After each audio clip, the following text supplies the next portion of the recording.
On va, merci Hachem, étudier traduction et commentaire de la première partie du Kriyat Shema. Ce sera une traduction et commentaire de Pshat, c'est-à-dire les points les plus simples. À savoir que, a priori, comme Shranach l'a dit, donc on a le plaisir de dire Siman Samech Aleph, a priori il faut avoir la Kavana sur tout le Kriyat Shema. A posteriori, c'est uniquement si le premier verset n'a pas été fait avec concentration et Kavana, que on devrait recommencer le Kriyat Shema. Je rappelle qu'il y avait deux Kavanot. Il y a la Kavana de Tiyotse et de Chovat Mitzvah, d'avoir l'intention de s'acquitter la Mitzvah, et il y a la deuxième Kavana, c'est le Pirush Hamilim, c'est-à-dire le commentaire et la traduction des mots. Voyons donc le premier paragraphe. Shema Yisrael, Adonai Eloheinu, Adonai Echad. Littéralement, écoute Israël, mais Shema veut dire écoute et entend, comprend. Hashem Elokeinu, Hashem qui est Yud Kevavke, Elokeinu, il est notre Dieu, Hashem Echad, Hashem est unique. Dans cette phrase, on a donc la mitzvah positive de réciter le Kriyat Shema. Il faut savoir que quand on dit Shema Israël, à qui on fait allusion? Dans le texte du Chumash, on faisait allusion à Yaakov, quand ses enfants, d'après le Midrash, lui disent Shema Israël Hashem Elokeinu Hashem Echad pour le rassurer. Ici, ce n'est pas le cas. Ici, on veut proclamer le joug de la royauté divine, accepté sur soi. Sauf que un melech, il est melech quand il y a un ram. Un roi, il est proclamé comme roi quand c'est le peuple entier qui le proclame. Aussi, quand on dit Shema Israël, on proclame en appelant et en invitant tout le clan d'Israël entier à dire Shema Israël. Aven, ça veut dire prends sur toi et comprends Hashem Elokeinu Hashem. Nous avions vu, quand on étudiait le tour de Beth Yosef, quand on dit Hashem Elokeinu Hashem Echad, alors, et c'est le commentaire de Rashi sur le Chumash, Hashem, qui est Elokeinu pour l'instant, c'est-à-dire qui est reconnu que par l'homme Israël, dans sa splendeur pour l'instant, Hashem Echad sera à la fin des temps celui qui sera reconnu par tous. On a donc les mitzvot de prendre sur soi la royauté de Hashem et de proclamer aussi l'unicité d'Akadosh Baruch Hu. Concernant la phrase qui dit Baruch Hashem Kevod Malchuto Ler Olam Ba'ed, il s'agit aussi de parrainer, mais on va dire de manière un peu différente, de dire en d'autres termes, même si ce n'est pas exactement au même titre, une autre manière ou un complément de joue de la royauté divine sur soi. Baruch, il est source de bénédiction. Shem Kevod Malchuto,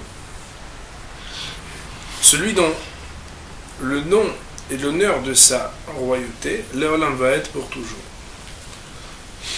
Nous dit le premier verset donc, du paragraphe suivant. Ve'afta et Adonai Elohecha bechol levavecha ufchol nafshecha ufchol moadecha. Et tu aimeras l'Éternel, ton Dieu, de tous tes cœurs.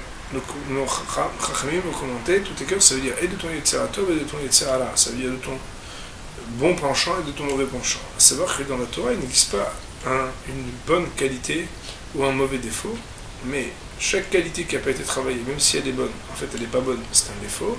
Chaque défaut, tant qu'il n'est pas travaillé, reste un défaut. Dès qu'il sera travaillé, sera une qualité.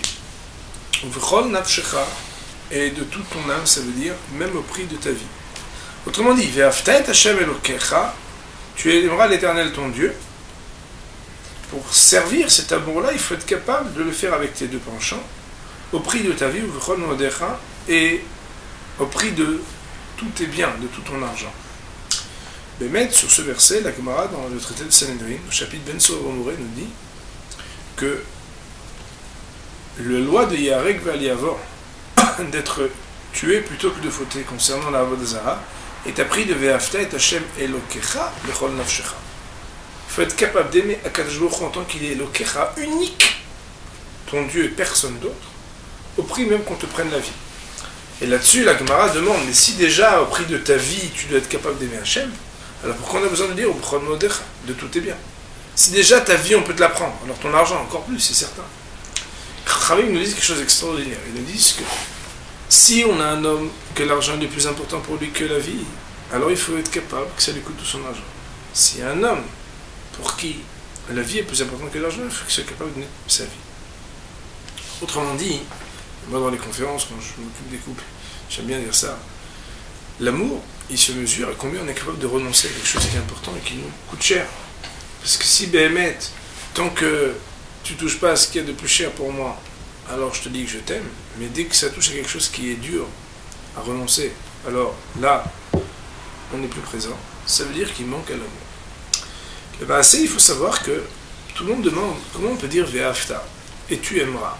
C'est un tzivouï, c'est un ordre, c'est une mitzvah. Or, cette mitzvah-là, elle dépend du cœur, puisque c'est un sentiment. Comment est-il possible de donner un tzivouï, un ordre sur un sentiment du cœur? Alors, il y a 4 réponses à cette question. De la Havat Hashem, d'ailleurs, je vous invite à écouter un cours entier là-dessus sur le site qui s'appelle Pour l'amour du ciel, où là-bas on avait expliqué les 4 manières d'arriver à l'amour d'Hachem. Mais en substance, le commentaire le plus connu, qui est d'ailleurs cité dans le Rambam, c'est celui du Sifri. Je vous rappelle que le Sifri est un midrash halachique qui est sur le livre de Bamidbar et de Devarim. En l'occurrence ici, nous sommes dans le livre de Devarim, où là-bas, quand le Sifri entend le verset Ve'afta et Hashem Elokecha bechol levavcha v'chol nafshecha v'chol modecha, il dit Eyach magim l'avat Hashem. C'est bien beau ça, mais comment on y arrive? Ça c'est quand t'as la hava, voilà comment, jusqu'à quel point tu l'exprimes, mais comment tu y arrives? Eh bien, le Sifri de dire, et le Rambam le ramène, il faut écouter le verset qui suit. Pour pouvoir faire Ve'afta, Ve'ayu adevarim ha'ela asher anochi metzavecha hayom al levavecha. Une des manières, un des moyens par lesquels on arrive à l'amour d'Akadosh Baruch Hu, c'est, traduisant notre verset, Ve'ayu adevarim ha'ela, et ces paroles-là de Torah que je te dis, il faut qu'elles soient, asher anochi metzavecha hayom, que je t'ai ordonné aujourd'hui, il faut qu'elle soit Ve'ayu al levavecha sur ton cœur. Autrement dit, dans l'étude, on va dire, superficielle de la Torah, parfois on n'a rien, aucun sentiment, aucun ressenti profond. Cependant, et je pense qu'on est assez bien placé pour le dire, dès lors qu'on étudie profondément la Torah, c'est-à-dire qu'on y accorde du temps, qu'on essaye pas seulement de Ve'yada'ata hayom, de savoir, mais Ve'ashevota al levavecha, de faire descendre dans son cœur, quand les paroles de Torah descendent dans le cœur d'un homme, alors ça fait monter par une ébullition, plus que des bulles, ça fait monter un sentiment d'amour pour Akadosh Baruch Hu. Il faut savoir qu'il y a d'autres moyens d'arriver à l'amour d'Akadosh Baruch Hu. Le Rambam par exemple dit qu'en regardant la Bria, en observant les lois de la nature, alors on peut arriver aussi à l'amour d'Akadosh Baruch Hu. D'autres textes vont dire qu'en réfléchissant sur l'histoire de Israël, sa pérennité, malgré ce que tous les loups qui sont autour de Israël ne voulaient qu'une seule chose, c'est venir prendre cette brebis, cette biche, pour la dévorer. Sa pérennité est aussi quelque chose qui amène à l'amour d'Akadosh Baruch Hu. Et enfin, le fait d'entendre combien Akadosh Baruch Hu nous aime, que ce soit pour le peuple juif entier ou à chacun personnellement, c'est quelque part une réciprocité naturelle que d'aimer celui qui nous aime. À savoir, et je vous cite ici un très beau commentaire du Sfat Emet qui dit que Akadosh Baruch Hu, une fois s'adressant à Am Israël, leur dit En hashamayim ushma hashamayim. Regardez les cieux, regardez la terre. Rachid de dire regardez que lorsque je demande au soleil de se lever, il se lève, et lorsque je demande à la terre de faire pousser des hita, du blé, il ne pousse pas de l'orge, il ne pousse pas du blé. Quand tu plantes du blé, il sort du blé. Soit aimé de demander, mais on ne peut pas comparer l'homme, puisque là-bas Rachid nous dit, si déjà eux qui n'ont pas de salaire ou de punition, ils accomplissent au pied d'Alet la volonté d'Hachem, alors nous qui, si on fait les mitzvot, avons un salaire, et si on ne le fait pas, on a une punition, c'est-à-dire qu'on est tenu et on est engagé à cela, combien de fois plus? Soit aimé demande, mais on ne peut pas comparer, eux ils n'ont pas de libre arbitre, mais on a un libre arbitre. En réalité, la réponse est extraordinaire, c'est celui qui réfléchit à son lien avec Akadosh Baruch Hu. Au plus profond de lui, naturellement, il veut faire les mitzvot. Seulement, il y a ce qu'on appelle des clipotes, c'est-à-dire des écorces, qui viennent faire écran entre notre amour naturel pour Hachem, qui nous pousserait à faire les mitzvot, et malheureusement, le résultat, lorsqu'on laisse être entaché par d'autres choses, des choses qui, quelque part, font écran, et qui sont comme une écorce sur notre propre cœur. À savoir que, Béhémet, on a différentes manières d'arriver à l'amour d'Akadosh Baruch Hu, mais une d'entre elles, un des chemins, une des manières qui est citée ici, c'est de donner du cœur et être pointilleux et pas superficiel, mais au contraire, approfondi dans l'étude de la Torah. Veshinantam levanecha v'dibarta ba. Tu enseigneras, Shinantam, ça veut dire Veshinanta otam, tu enseigneras, plusieurs explications, ou tu enseigneras, ou tu répéteras. Nous avions d'ailleurs cité quand on avait étudié dans le Mishnah Berurah que Veshinantam, ce n'est pas pour rien qu'on retrouve les deux lettres du mot shen qui veut dire des dents, une dent. C'est pour dire que quand on enseigne la Torah, Veshinantam levanecha, tu les enseigneras, ces paroles de Torah, à tes enfants. Il faut les enseigner de manière à ce que que les livrets Torah soient aiguisés dans ta bouche, comme des dents bien aiguisées, que si on te demande, si on t'interroge sur quelque chose, que tu ne bégayes pas, mais que tu saches répondre. Autrement dit, parfois, des fois, on veut, pour que ça soit simple et sympathique, quand on enseigne la Torah à nos enfants, uniquement dire des choses agréables à écouter. L'enseignement qui nous est donné ici par nos maîtres, c'est que le mot Veshinantam veut dire qu'on doit étudier d'une manière répétitive, continue et d'une manière approfondie pour que les choses soient aiguisées et claires dans la bouche des enfants.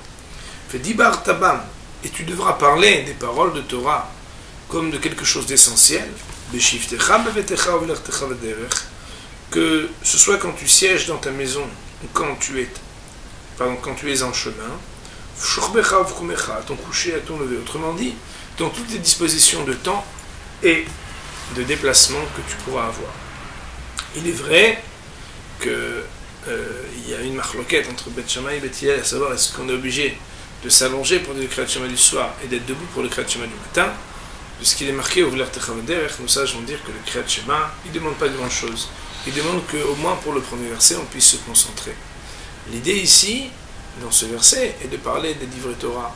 C'est d'être capable d'avoir dans son quotidien pas seulement une heure de Torah, mais que même quand on est ailleurs, on porte avec soi sa Torah. Lorsqu'on dit que Yaakov avait racheté le droit d'aînesse des Esav, c'est qu'en réalité Esav, il devait être plus que Yaakov. Il devait être l'homme des champs, c'est-à-dire celui qui travaille, qui arrive à faire le Kiddush Hashem, la sanctification du nom d'Hashem, même dans les champs. Yaakov, lorsqu'il achète le droit d'aînesse, en réalité il achète cette responsabilité, cet engagement d'être à la fois celui qui, quand il étudie la Torah, l'étudie de manière totalement immergée dans la Torah, mais aussi représente celui qui, lorsqu'il n'étudie pas, étudie encore. Ça veut dire quoi quand on n'étudie pas, on étudie encore? C'est que lorsqu'on n'étudie pas, on représente ce qu'on a étudié.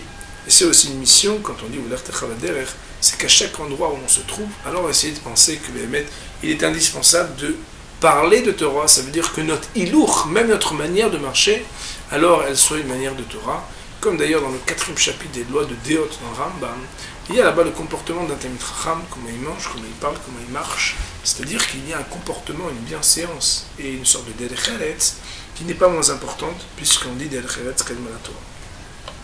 Ukshartam leot al yadecha, et tu attacheras ces paroles de Torah, à savoir ici l'allusion très claire, les hôtes comme un signe, al yadecha sur ton bras, des téphilines, des phylactères, qui sont composés, comme vous le savez, sur le bras d'un seul parchemin où se réunissent les 4 portions de Torah qui rappellent donc ces mitzvot, et notamment donc le paragraphe du schéma.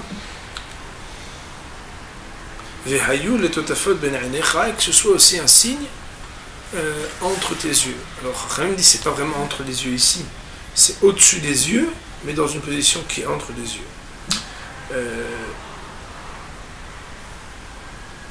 Stam, il faut savoir que un jour, si on utilisera Chotfilin, mais avoir dans son bras, enfin sur son bras, pardon, attaché les parachiotes du schéma et entre ses yeux, c'est-à-dire sur sa tête, c'est pour expliquer que tant au niveau de l'esprit d'un homme qu'au niveau de ses actions, un homme doit être capable de se soumettre à la volonté d'Hachem.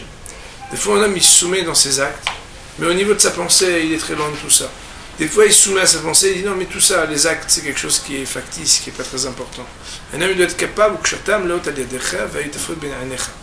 ce qui est très intéressant, c'est qu'on commence par le bras. Pourquoi? A priori que c'est parfois plus difficile d'arriver à accepter, de changer dans son quotidien des choses sous prétexte qu'Akadosh Baruch Hu nous le demande. Alors que des fois, au niveau des opinions, on dit ça, d'ailleurs, je comprends très bien, non, d'ailleurs, je suis d'accord. D'accord, mais jusqu'où tu es d'accord? D'accord. Oui, mais vous allez vous lever, vous allez faire ceci. D'accord. Un homme,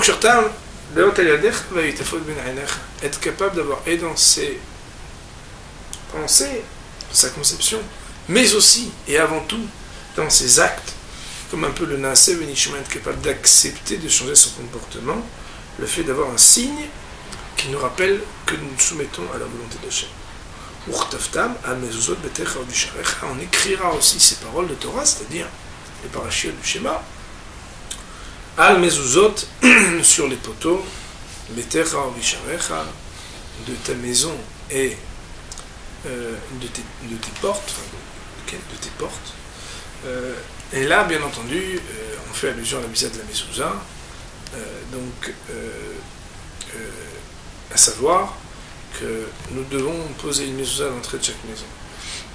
Il faut aussi comprendre que la mezouza, c'est quelque part aussi le fait que quand on entre chez soi, on comprend que c'est pas vraiment chez soi. Et que même si un homme il a beaucoup travaillé, qu'il a amené des choses chez soi, sa maison ça doit être une maison de Torah, une sorte de petit Beth Amikdash. On fait attention à ce qu'on y fait et on ne pense pas que parce que il y a quelque chose et on peut fermer la porte, alors que maintenant c'est nous le patron. C'est Akadosh Baruch Hu qui reste même quand on rentre à la maison. Le geste c'est de dire tout ce qu'il y a ici, c'est Akadosh Baruch Hu. Tout ce qu'on va y faire, il faut que ce soit selon la volonté d'Akadosh Baruch Hu. Voici quelques pélouchim, des choses très simples, élémentaires, pour que lorsqu'on lise le premier paragraphe du schéma, on ait quand même à quoi penser.